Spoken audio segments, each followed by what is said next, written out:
Oh, yes, they had such a wonderful time. They laughed and laughed and laughed.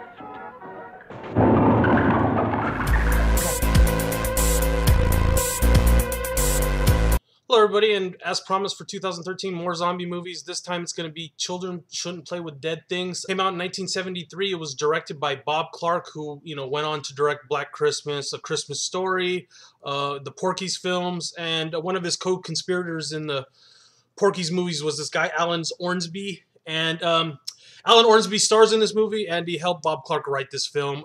This is Alan. It was shot on $70,000 budget, I guess over 14 days. The story is basically this acting troupe, and it's, total 70s. The guy has, a couple of them have striped pants. This acting troupe, they wind up going to this secluded island. Of course, there's a graveyard there.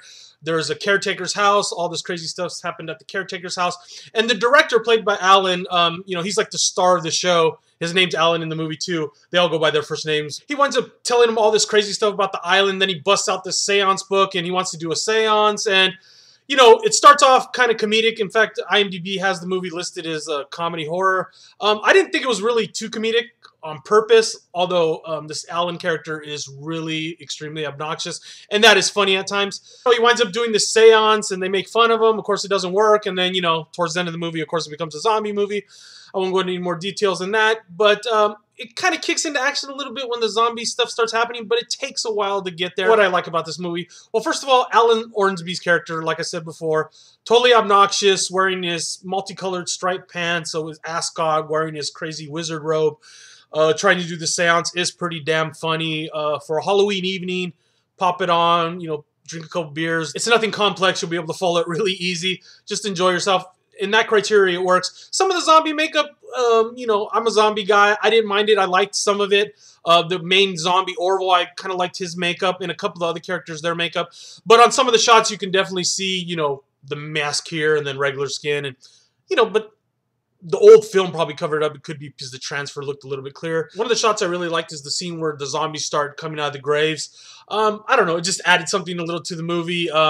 Made it start getting serious, and it just looked kind of cool. It was definitely the best shot in this movie. So what I didn't like about the movie, well, there's a lot not to like. Total 70s flick, so if you're not into that thing, skip it. Not too fast-paced compared to today's standards, so that's another reason you might want to skip it. Yeah, I didn't mind it. Like I said, it's the type of movie you put on, just chill and relax. The dialogue is, probably not even important.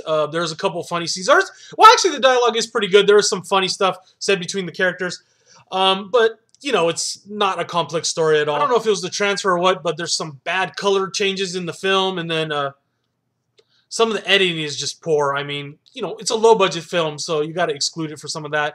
It's a low-budget 1972 film, so. But overall, if you kind of want something fun this Halloween, something a little bit older, this movie's rated PG, so I'm sure it would be PG-13 now, but it is rated PG, so it's not very gory. It's not too crazy, kind of a goofy, reminded me a little bit of Scooby-Doo because the 70s stuff. I have to admit that for some reason. I don't know why I wanted to say that.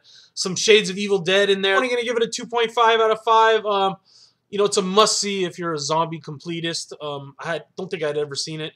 And I'm happy I saw it. I'll probably never really watch it again unless, like I said, I just want to show somebody a cheesy 70s zombie movie. So if you've seen Children Shouldn't Play with Dead Things, tell me what you thought of down below. And if you have any recommendations for good 70s zombie horror flicks that I might be missing, recommend them down below. All right, guys. See you soon.